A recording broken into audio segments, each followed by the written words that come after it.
Okay, thank you very much. Thank you for inviting me to this program and to give this tutorial.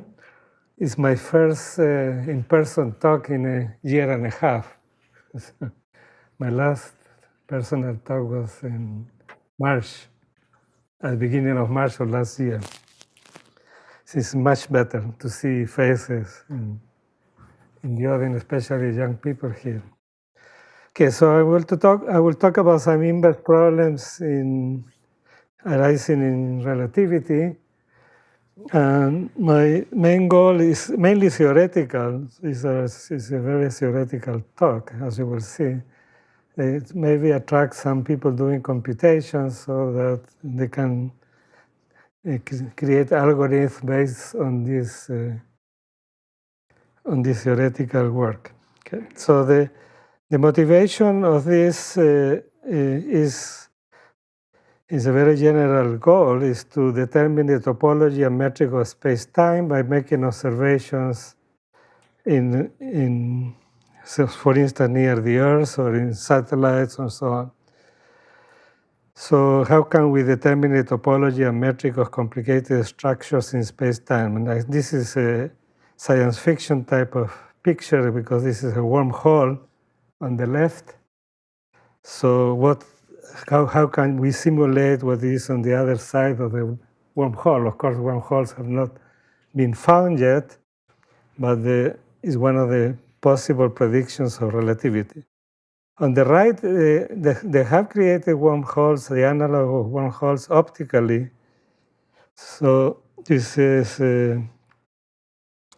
done in this work of Greenleaf, Curiel, Lasser, is related to clocking.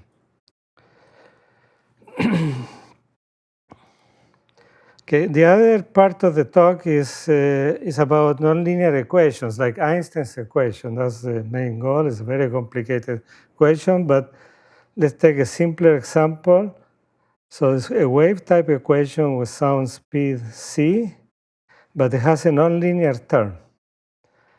And the point of this talk is that nonlinearity helps, in the sense that the interaction of waves produces new waves that give you information about the inverse problem. In the inverse problem, in this case, if you put sources f, is try to recover c, which corresponds to, in the case of Einstein's equation, will correspond to the metric. If you can recover the metric, that determines the geometry of space-time. Okay. But if A is 0, you have the linear equation that inverse problem is not solved.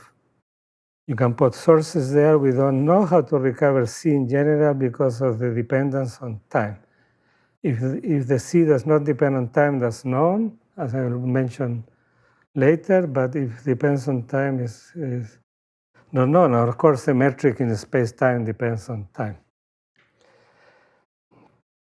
So in inverse problems, you have two types of measurement. This is a very broad classification, and it's hard to define. One is passive measurements, and the other is active measurements. Passive measurements, for example, are earthquakes. This is gravitational waves, in some sense, is an earthquake in space-time. But on the Earth, earthquakes, they are produced naturally because of the structure of the inner part of the Earth. But they give information. We cannot go through the center of the Earth. The Julius Verne dream has not been realized.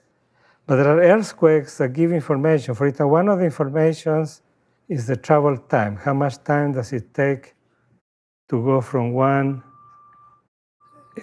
seismic station to the other? And from that, you would like to recover the structure here. It's a very complicated structure.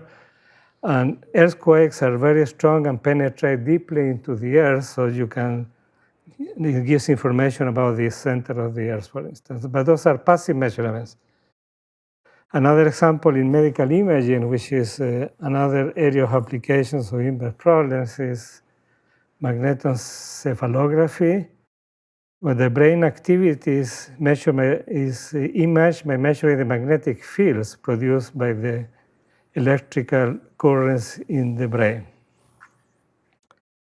And this is also a method that is being tried in laboratories nowadays. But this is also, of course, a passive measurement. The currents are produced naturally. Some people produce more than others, but they produce a magnetic field, and you measure that magnetic field and then try to infer the structure here, whether it's a problem, for instance, a brain tumor or things of that nature. But active measurements is different because you send waves. You probe the object that you want to image with waves. You send waves. For instance, in oil exploration, you have seismic waves. You send sound waves, explosions of sound. There is a long tail with hydrophones. You measure, for instance, also the travel time of the waves when they reflect from the bottom of the ocean. And from that information, or the wave itself, you try to recover the structure here, for instance, where there is oil. And in medical image, an example of active measurements is ultrasound. You send very high frequency waves, and you measure again the echoes.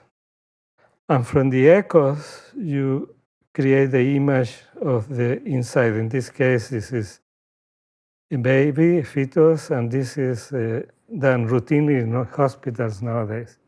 Ultrasound will certainly earn the Nobel Prize in Medicine at one point or another. The X-ray tomography, CT scans have already, and PET, positron emission tomography has.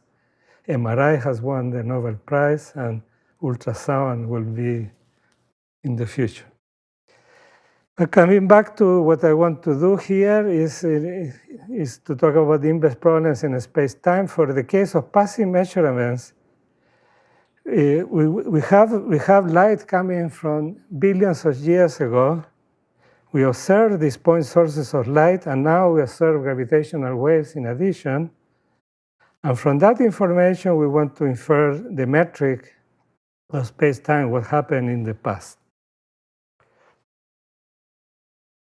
And one of the problems in doing that, I think that's perhaps the major, the most difficult thing is gravitational lensing. Because according to the theory of relativity, there is a large mass, light is deflected, like in the picture on the left, and you can have several sources of light arrive and several receivers arriving at the same place. So these are in geometry, these are called conjugate points. I will come to this later. And one example is the Einstein's cross. You have 4 images of the same star. But on the other hand, gravitational lensing gives you information. And another example which I like a lot because of my previous work is a double Einstein ring. So you can see this double ring here, and this has been observed in astrophysics. And this happens when the observer, of course, these are large, and a large star, and the lens, they are all aligned. The 3 objects are aligned. When you're observing, the observer, the object that you want to observe, and there is a large star in between, and they are aligned. So light doesn't know where to go, and it goes in all directions in a cone here.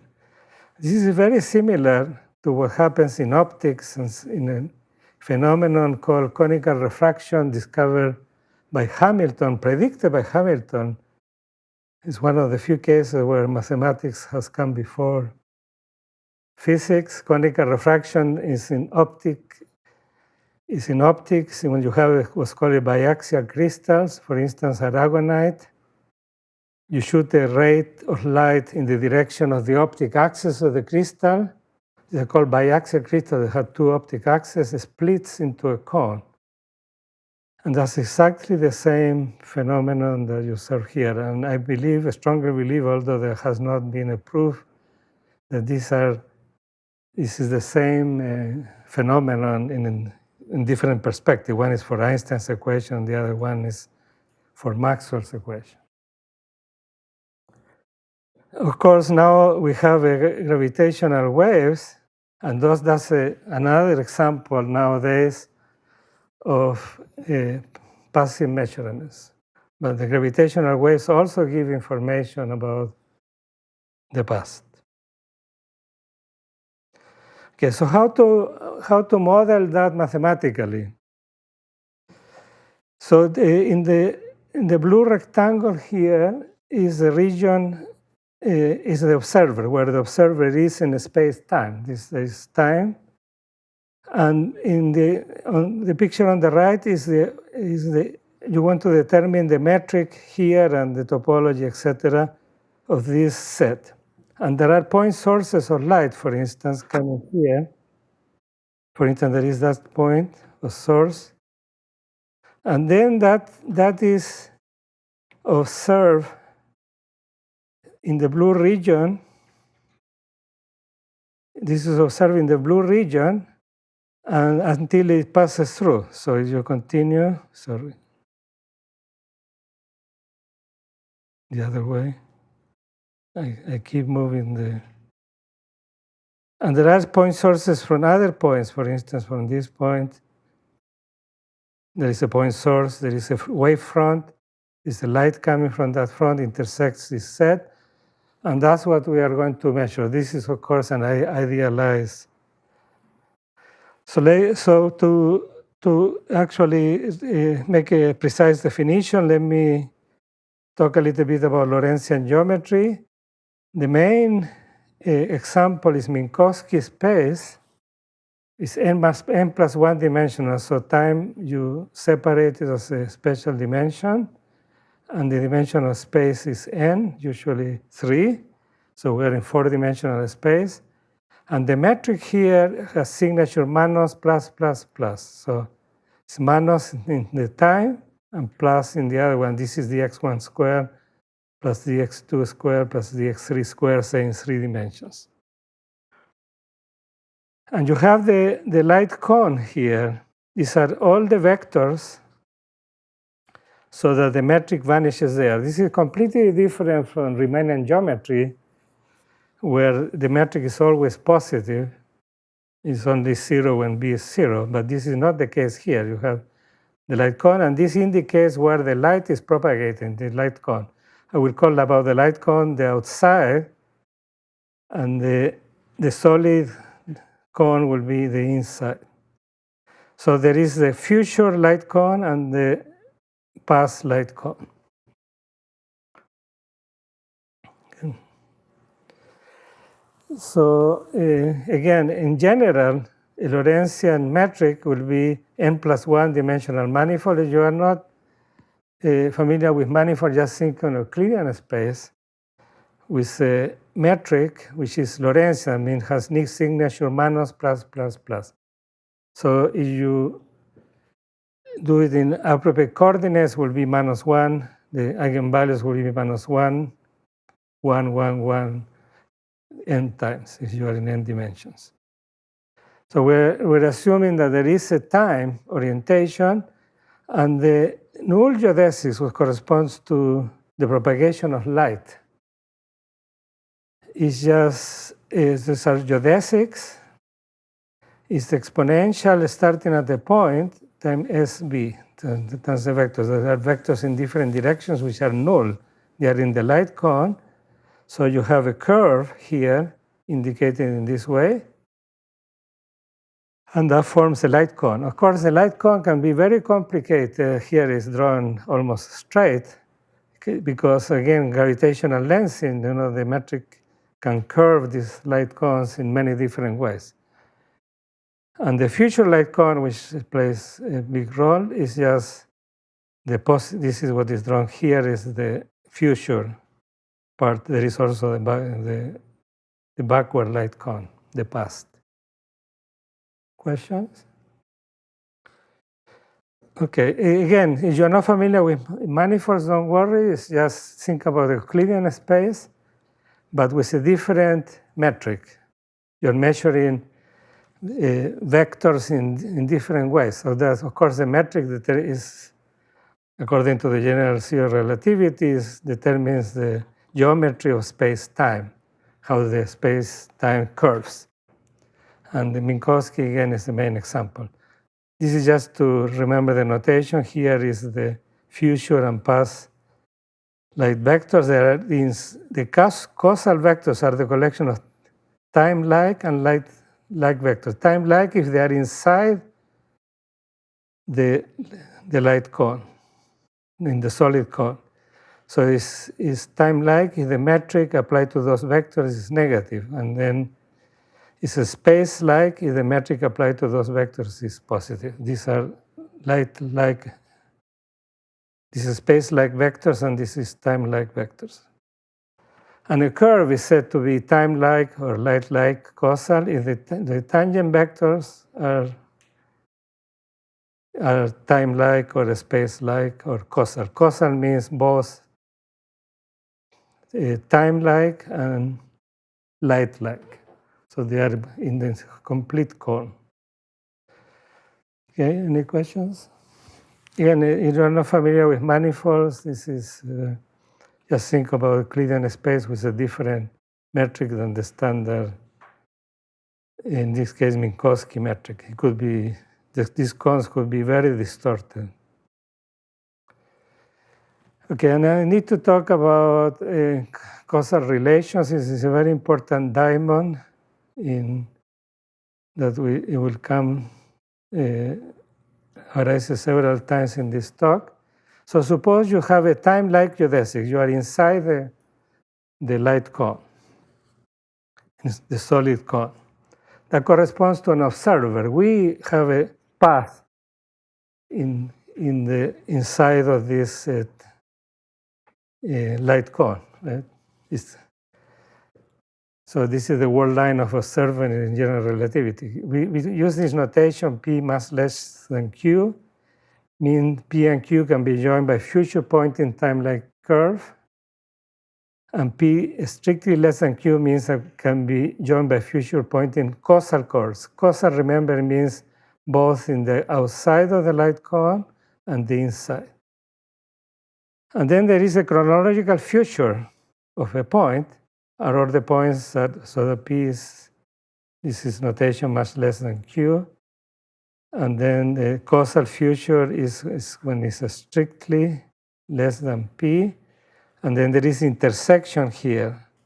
So this is the backward cone coming from that point. This is the forward cone coming from that point. And then there is the solid cones, and there is this intersection. It's called JPQ. And this is important in relativity because you have an observer here. All the waves that are generated from here, the ones that can come back are in this diamond. This is the causality. You can come back because you are in the backward light cone or the forward light cone, are in this diamond figure, starting at the point P and Q. Okay, and I need one more notion called global hyperbolicity.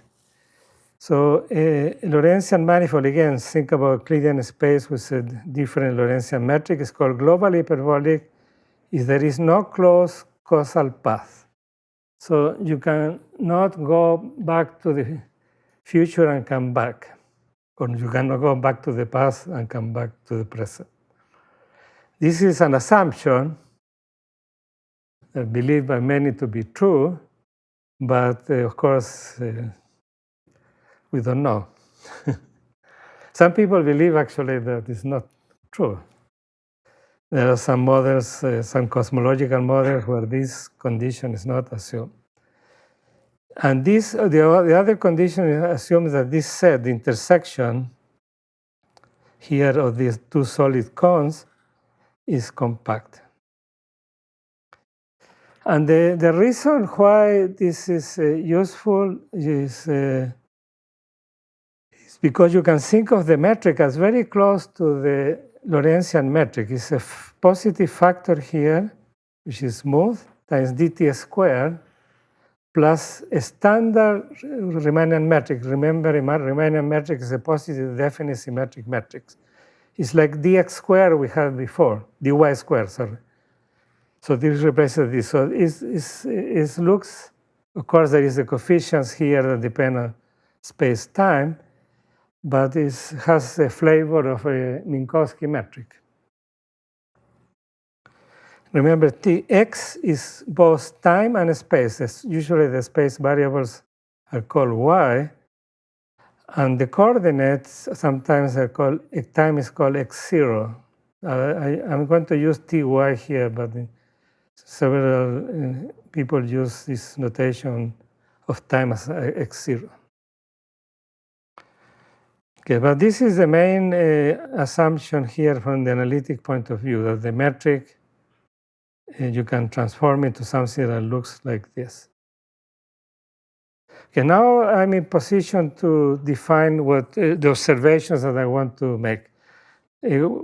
So we have the world line of an object. That's a time-like geodesic, as I said before. It's we traveling in space-time, living in space-time, and you take a neighborhood of an observer. Okay, and W is a region that you want to find the structure of space-time. You want to find the metric, for instance, or the topology and so on, of W, which might be far in the past. And usually it is billions of years away. Okay, and then you assume that this W is in this region, which means it's in the backward solid cone starting at P mass and the forward light cone of the other point. Okay, so this is here and it's indicated in the picture so we can observe it. And you have light coming from W, point sources of light. And so you have the cone of light. Because they are in different directions, you form a cone. That's the light cone. And this is what I was explaining before. You take the fronts and intersect it with the region that you are considering.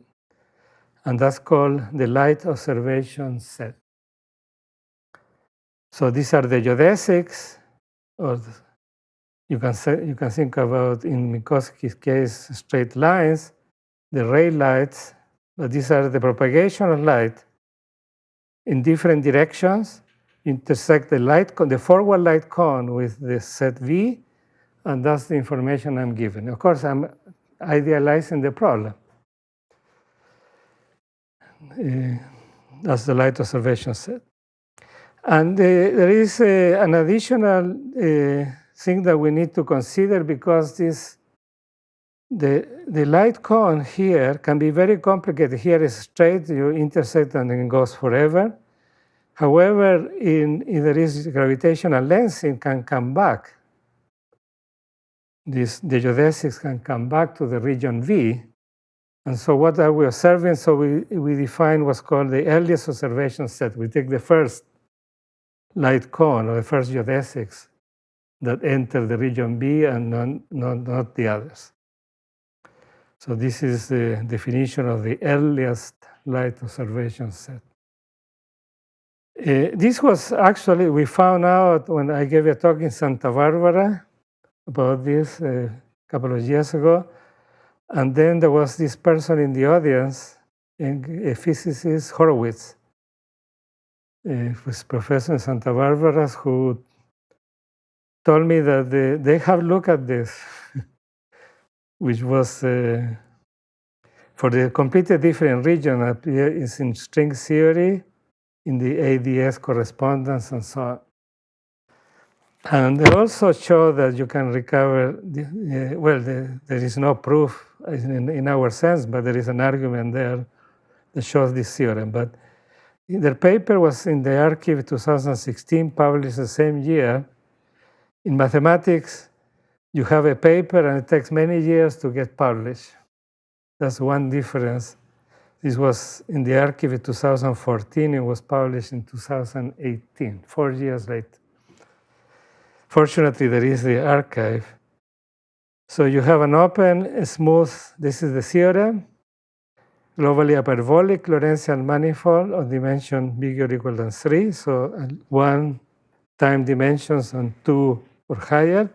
You take 2 points of a time-like geodesic, so in your world, the world line of observer.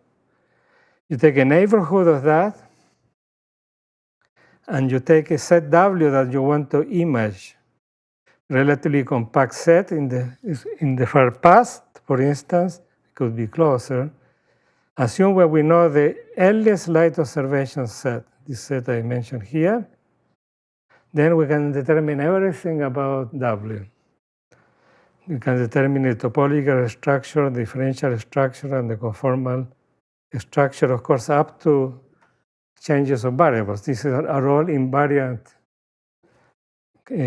concepts, so they are independent of the coordinate system. So you can say everything about this. So of course, this is an idealized situation. So it will be one of the things that it will be nice to do computational is you have a finite number of points here. How that can approximate the structure of space-time? You observe only a finite number, and the larger the number, the closer you should get to the metric. The main thing is to determine the metric, but also the topology is interesting. How can we approximate to that? Okay, I will just talk I'm not going to give the proof in this talk, but let me just talk about the conformal type. This is important to point out the conformal structure. What does it mean? The light cone is well defined up to a conformal factor. If you take a multiple of G, multiple of the metric, you get the same null geodesics, the same light cone. The light cone doesn't change. You take a conformal multiple of the metric, is the same. So you cannot recover the whole metric only up to conformal factor. That's the best you can do from this information, from the light observation set. So this is the conformal structure of W out of diffusion.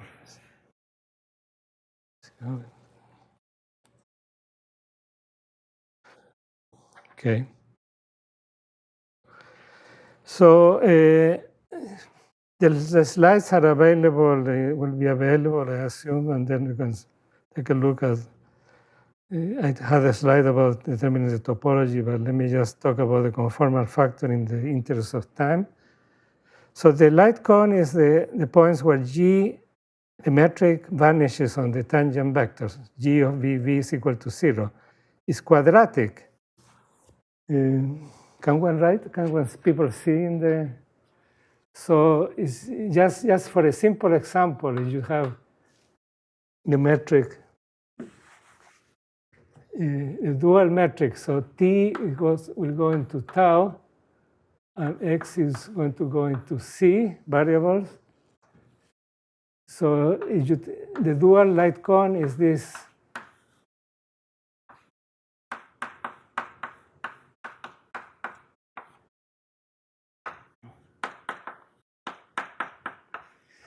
You have a similar one for the tangent vectors. I put it in the dual. I prefer for the people who know this words, the cotangent space. This is an example of the type of variety. This is analytic in these variables, tau and C. So when you are given an open set of it, the whole surface can be determined because it's an analytic function. Yeah, and this will recover the conformal factor. This is very brief. Of course, the proof is not as simple. There are caustics. Caustics are when the metric has conjugate points. So this is the case when the light comes together, for instance.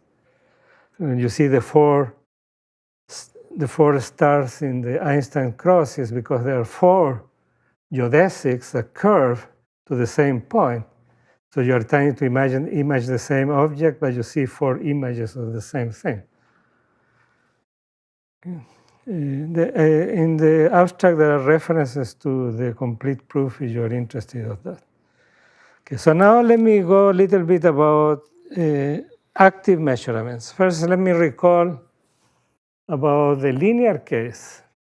For instance, an example is just the wave equation, dt squared minus Laplacian, when you add a potential term, a function of x, a function of y, sorry. This is the Laplacian in the y variables. And I will talk a little bit about this result of Belishev-Kurilev that uses fundamentally unique continuation theorem of Tataru. You can reconstruct a Riemannian manifold with time-independent metric. But the problem is for linear equations that this method fails when the wave speed, I mentioned this before, depends on time. And in general relativity and many other examples, the wave speed, the metric, depends on time. That's the whole point.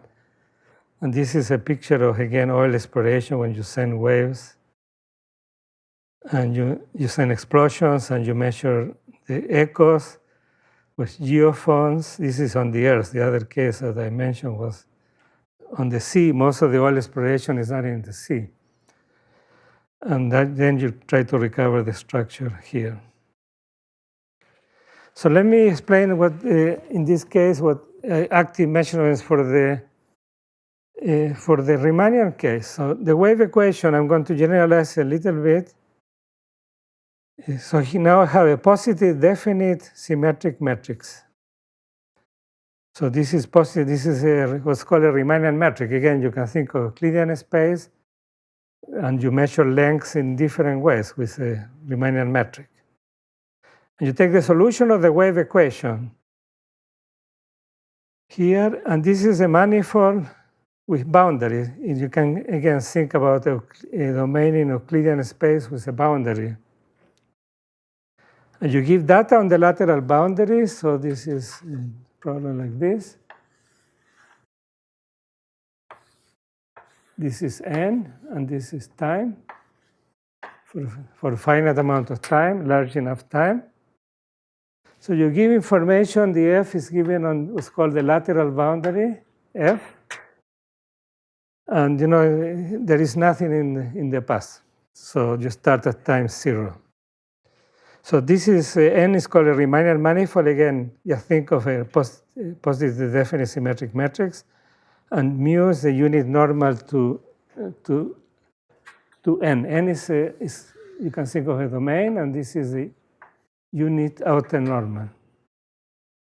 And this object, the Laplace, is called the Laplace-Beltrami operator, which is invariantly defined associated to this metric. In the case that the metric is identity, the Euclidean metric, this is just the usual Laplacian. But here this is written in coordinates. So the modulo G is the determinant, and G upper ij, like in relativity, is the inverse of the metric G. And what you measure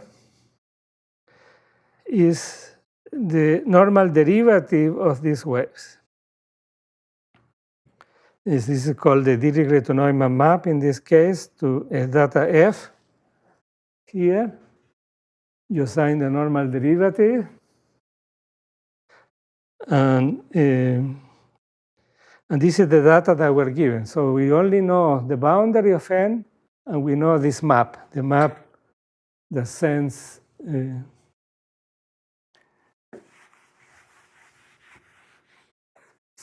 f to this normal derivative. I will write it sub g with respect to the metric g. This is all measurements at the boundary of n. F is on the boundary, so you have information just on the boundary. This is a typical inverse problem. Can you recover the metric inside? So this is what we want to recover, G inside. And in this case, the metric is independent of time. And there is a very nice theorem. That's the theorem of Belishev and Kurilev that was called boundary control. I don't want to talk about this, but I just want to mention it. But that depends on unique continuation theorem, very deep theorem of Tataru, that prove that this is indeed the case. And you can recover the metric. Of course, it's always up to change of variables. This problem is independent of coordinates. You can change variables. But the problem is that Tataru's result only depends for metrics independent of time. And the best it has been done, it was done by Eskin, who was a professor here. The metrics are real analytic in time. But that's a very strong restriction in time. In a space-time, we don't have that. For instance, if you have a general metric dependence on time and space here, this result is unknown. And it will be very interesting to do. So, however, we're going to see that you have nonlinearity, then we will be able to solve these similar problems. But besides unique continuation or the boundary control that's used in this theorem, there is another method which is very useful in dealing with inverse problems for wave equations, which is geometrical optics. So let me explain it in a simple example. This is the case that was considered by Rakesh and Symes, in fact. And it's a very simple idea. It's just to see how the waves move. But waves are interpreted as singularities. For instance, you take the wave equation plus potential, it's called the continuation problem, and you have a plane wave, a delta t minus x omega in the past, where omega is a unit vector. So you have this situation.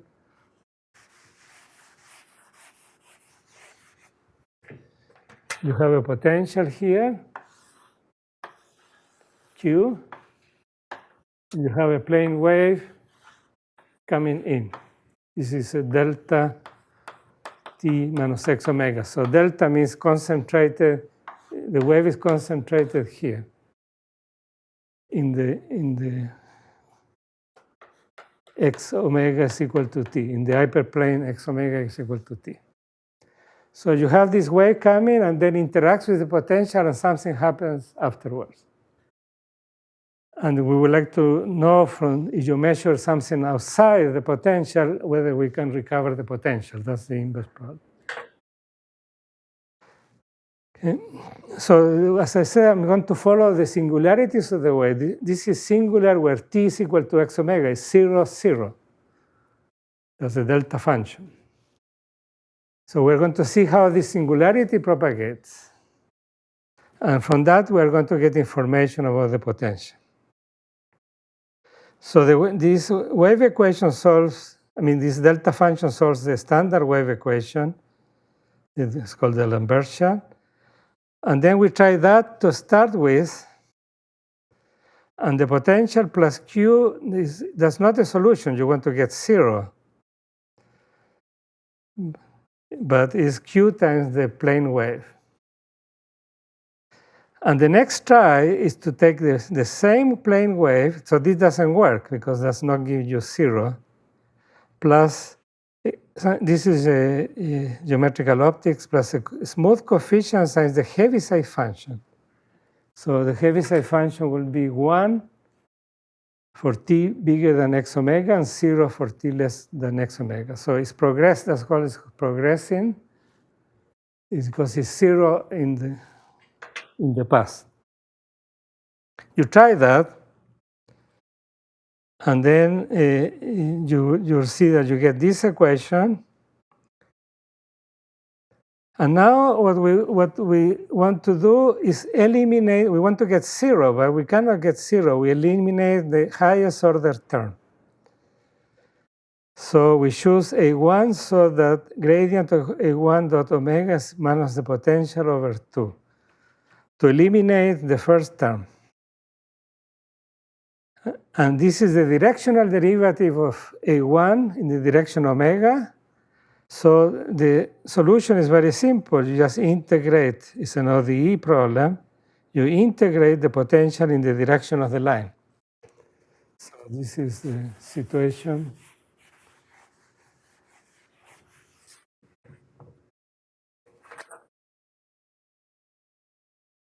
So here is the potential, and here is so there is the line here.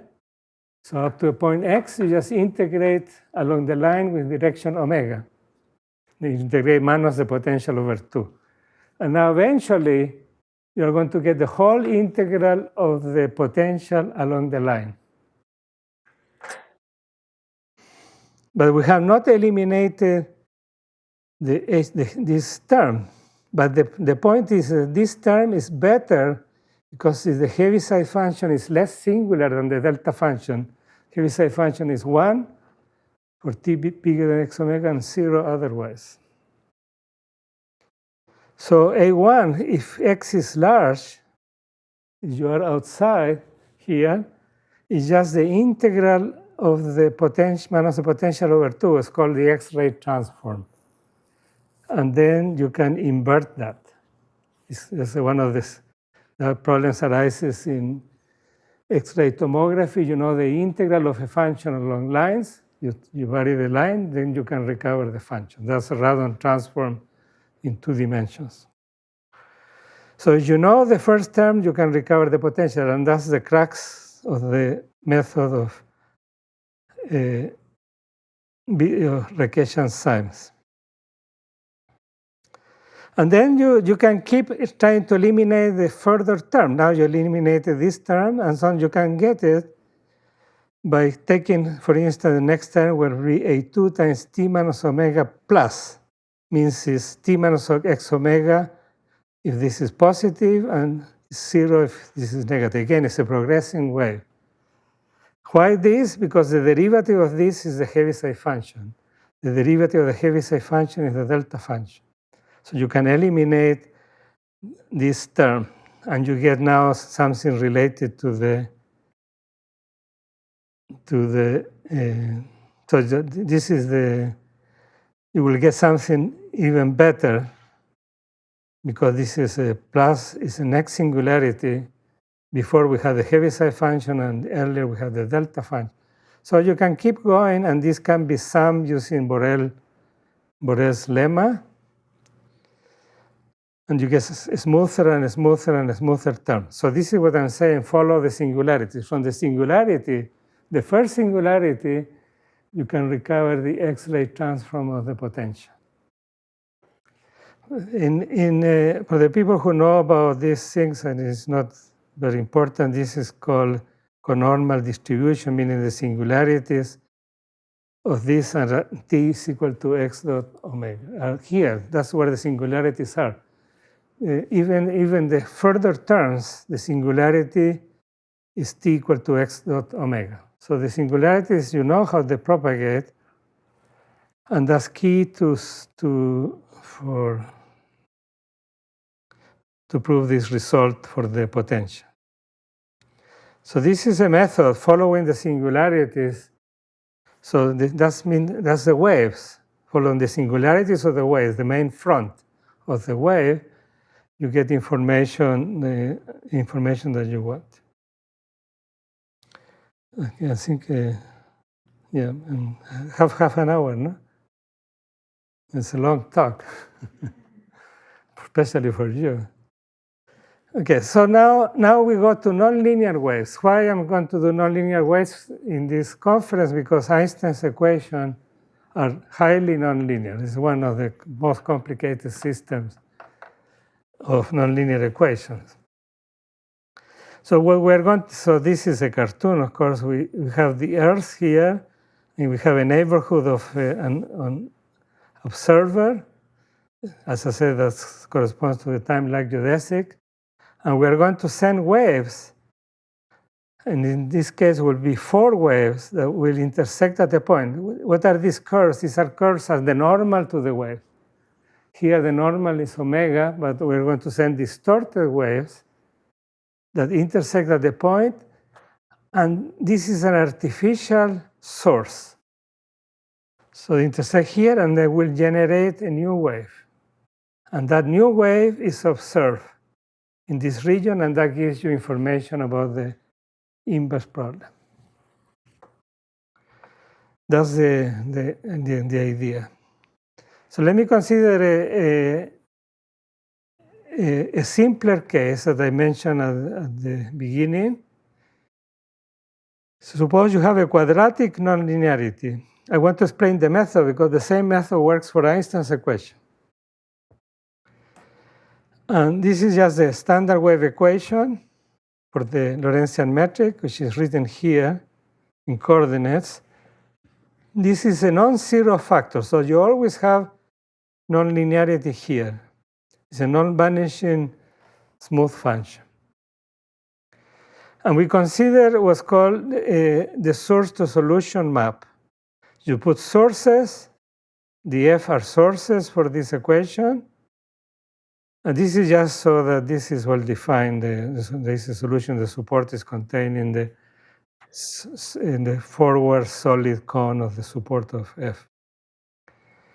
It doesn't matter. The solution operator, you map F, and you measure in the same neighborhood of the set that you have. I have a picture later, but then let me draw it now. So this is the timeline geodesic. You have a neighborhood, B. You put sources here on F. That's what you have to choose, what sources do you want to put. And then the wave propagates. But you measure the solution in the same set where you're observing. So that's called the source-to-solution map.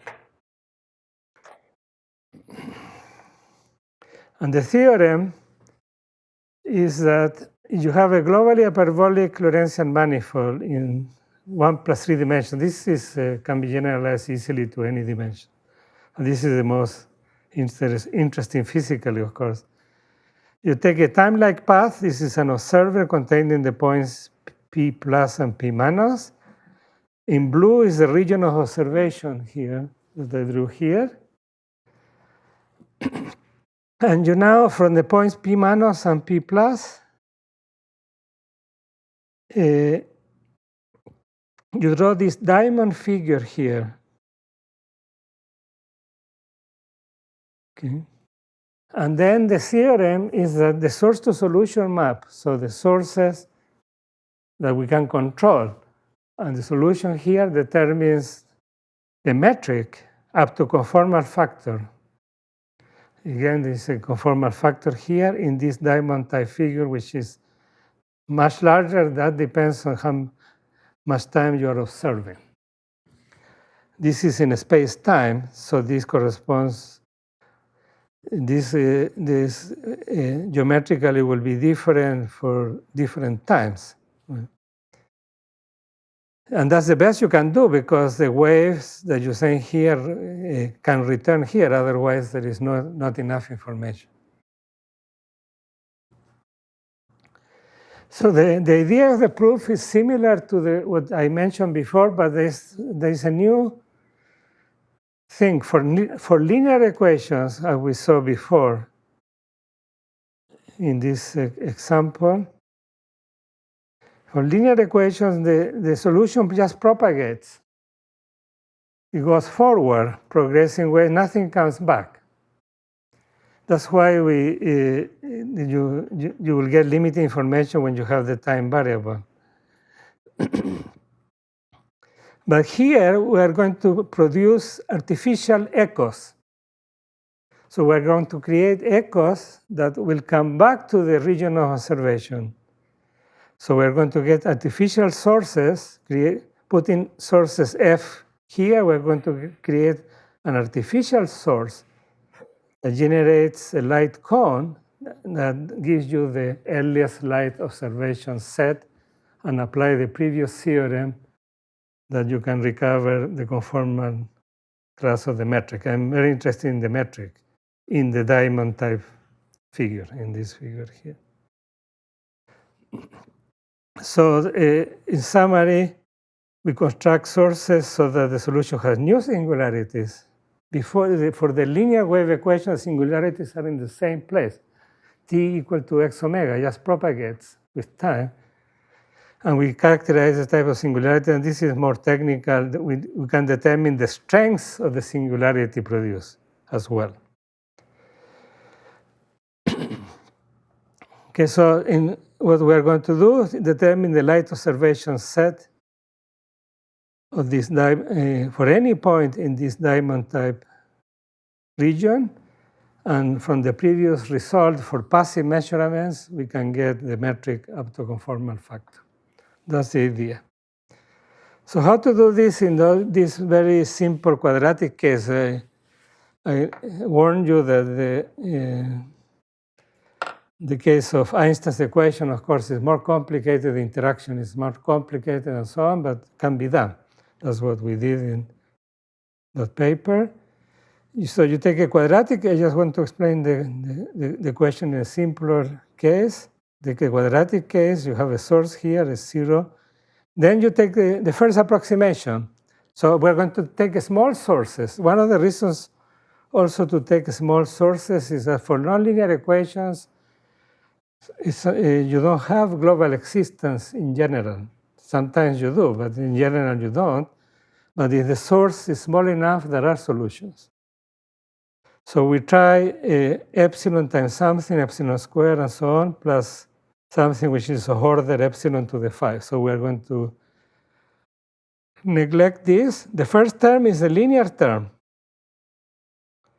Is the inverse of the wave operator, which is called the propagator,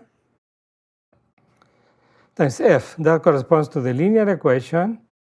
So you just solve Laplacian GU is equal to f.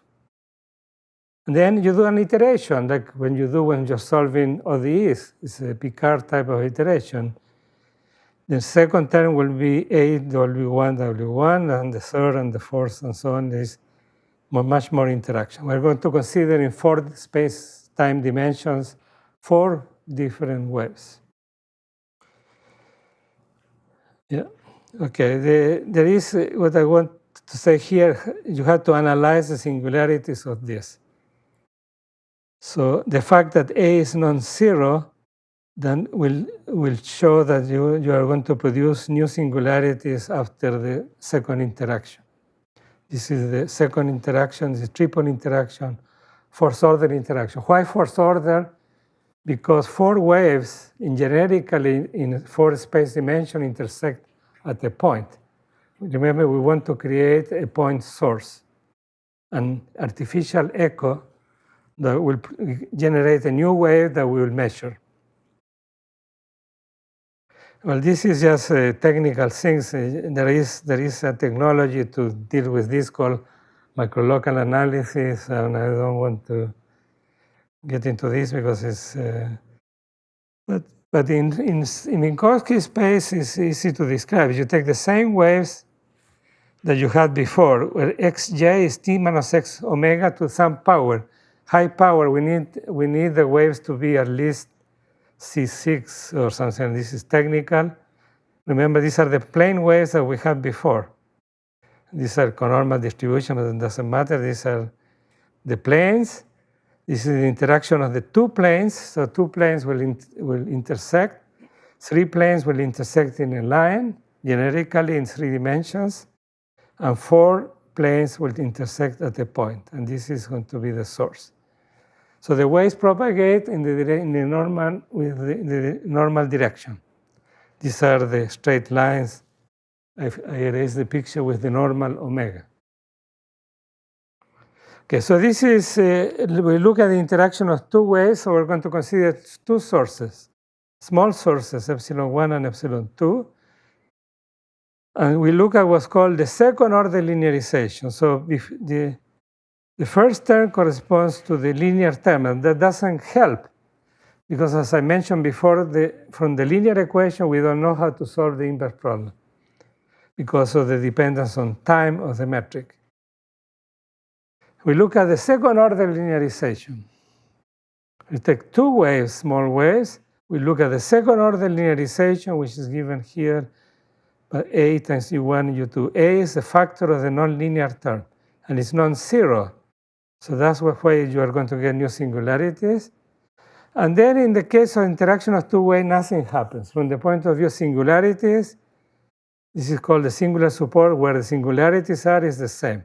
Nothing happens with the interaction of two waves. Because you always have to have the what's called the normal bundles, it has the normal directions, have to be in the light cone, the intersection of the two. And that doesn't happen no new directions are in the case of interaction of two waves. For three waves, there is new waves coming up. New singularities are produced, and this happens on the line, on this line. This is very similar to when you have a shock wave, you have a new singularity coming up in the region of the shock wave. This is the subsonic, the supersonic. It's an analogy. The interaction of three waves creates a point source that similar to a shock wave. But so this is what happens in the interaction of three waves. You have three waves come in, and a new wave is produced. The problem is, in the case of interaction of three waves, it actually is a line. Most of the wave does not come back to the region of observation. So it may be possible to solve the inverse problem just using three, and in some cases is. Some nonlinearity is, but in general, we don't know that. So we look at the fourth order. This is a new wave, a conic wave produces that because of the interaction of three waves. Now, four waves, interaction of four waves, the fourth order linearization. This is epsilon 1, F1, epsilon 2, and so on. This is the fourth order linearization. And the intersection now of the four waves is a point. That's the point source. And then there are new singularities. I'm not going to give you the details of this. The new singularities are in the plane waves that we had before. This is the third order interaction, sigma, the conic wave produced by the sources on the triple intersection. So there are that. And then this is a new wave. This is a light cone, the forward light cone.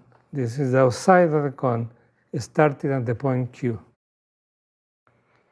So remember, LQ plus is the union of future going light-like geodesics. So this is the light, where light propagates, starting from the point Q. So this is the picture, simulation. You have now three waves produce waves, and now the four, these are, the black is the three-wave interaction, then the big ball here is the fourth order interaction, and that comes back to the region that you're observing because you're generating the earliest light observation set. And this is, these waves are small. Remember epsilon 1, epsilon 2. So they are small waves, and then they interact and produces this new wave. And you can see here the different triple interactions more clearly than in the previous picture. These conic regions here are the triple interaction.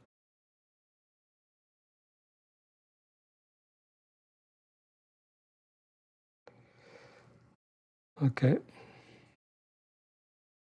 So coming back to this picture, you have these are the geodesics normals to these propagating planes, or in the case of plane waves, just the normals.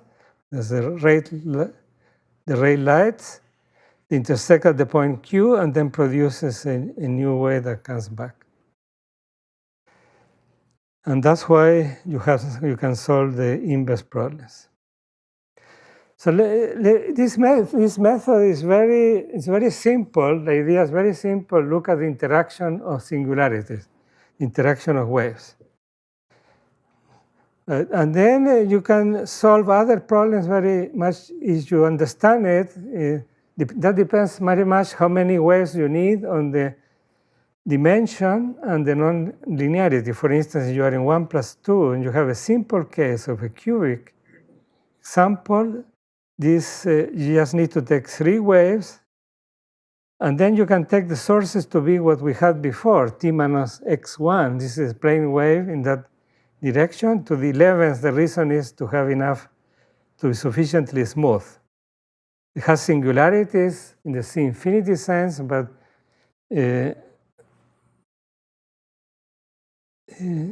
this is getting smoother and smoother.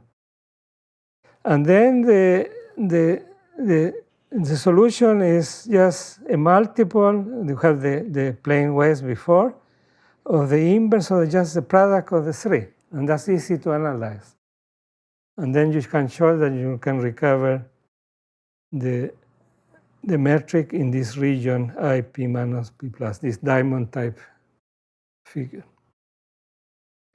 Okay, so this is the picture in the case. You have this, the 2 plus 1, and it's easy to draw in 4 dimensions.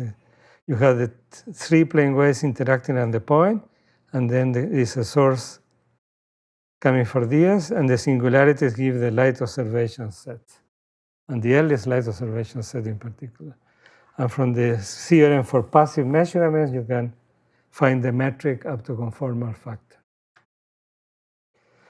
Okay, these methods have been applied to many situations. The main one, our main interest on this is because we wanted to consider Einstein's equation and then couple with scalar fields. And this was done in these 2 papers. Einstein's equation is more complicated. I will mention the result in a moment. Einstein-Maxwell, when you couple Einstein with electromagnetism, this is scalar fields like I will mention this in a moment, so I will talk about this in a little bit more detail. Einstein's equation, we did a general case with 1, and actually we can show that you can recover the metric, not just the conformal factor. You have to do further analysis from the light observation set or the earliest light observation set. You can get the conformal factor of the metric, but in fact you can get the metric by looking at the lower order terms in the equation, but this is. And then nonlinear elasticity, Young-Mills, that had an inverse scattering, a lot of work on semilinear equations. I just talked about the quadratic case or in the cubic case in 2 plus 1 dimension, and there are many other interesting cases done by these authors. And it has been done for nonlinear acoustic arises in medical imaging, where you have a nonlinear wave equation, and that helps to improve the images in that case. So let me talk very briefly about Einstein's equation. It's much more complicated. The analysis the idea is exactly the same, but of course the analysis is more complicated. So this is Einstein's equation. This is the stress energy tensor. Probably you're familiar, all of you are familiar with this. The Einstein tensor is given by the Ricci curvature and this scalar curvature. In vacuum, of course, the stress energy tensor is 0. The important thing from this point of view, when you have global hyperbolicity, the Einstein's equation gives you a quasi-linear hyperbolic equation. Before we were studying very simple semilinear A times U squared or A times U cubed. And this is the equation using Einstein's summation. So it's quasi-linear because you have a product here.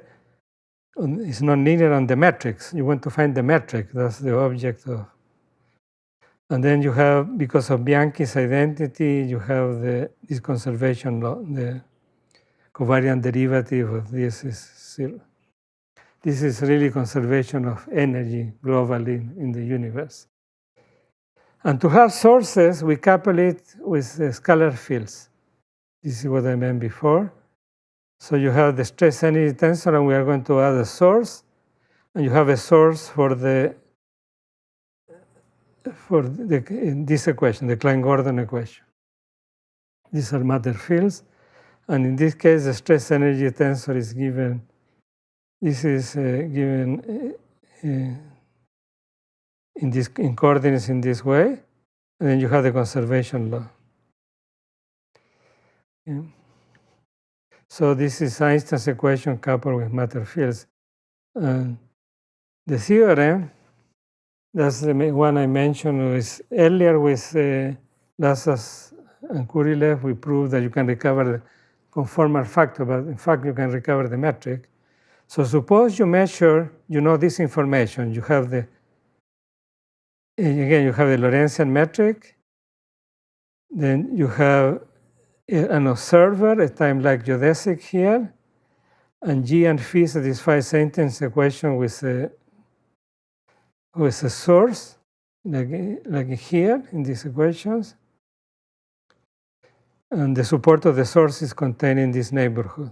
And you have the Bianchi identity, the conservation law. And you know all of these are just measurement on the neighborhood of the observer. This data determines the metric on this double cone, double diamond that we have seen many times before, which is indicated here. Okay, so this is, of course, again, eventually we would like to do a numerical method to do this theorem for Einstein's equation with Iran 1. We did it for, we use develop neural networks, convolution neural networks for the case of the quadratic equation, and we hope for this, the case analyzed earlier, this case. And we develop a numerical method using neural networks, and will be, of course, it's much more complicated to do this for Einstein's equation coupled with matter fields or other fields. So some of you will be interested in this.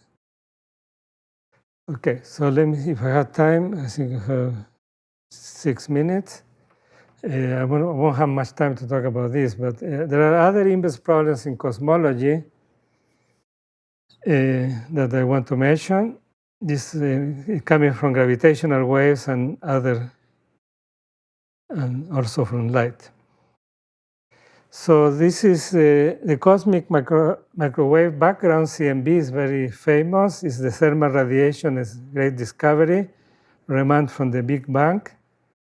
It's the primary source of information regarding the early universe. So this is what we want to look at. The inverse problem that we study is the determination of the early gravitational perturbation from CMB measurements. And this will lead to some interesting problems, mathematical problems in the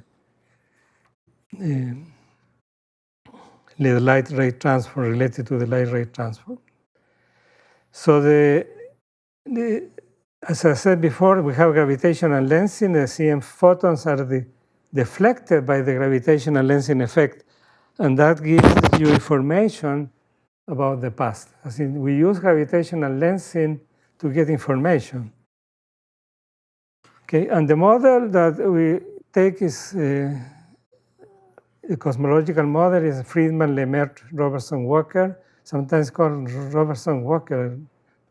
But I think it's fair to put the 4 authors that they consider this model for the metric minus dt squared, like in the case of Minkowski space, but a very simple one, a squared t times dy squared. So there is dependence on t. If it will be just dependent on y, it will be much easier problem, as I mentioned before.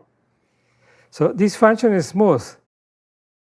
So in this model, the universe starts at time is equal to 0 in the Big Bang, and this factor A, it should be A here, is a typo, reflects the rate of expansion.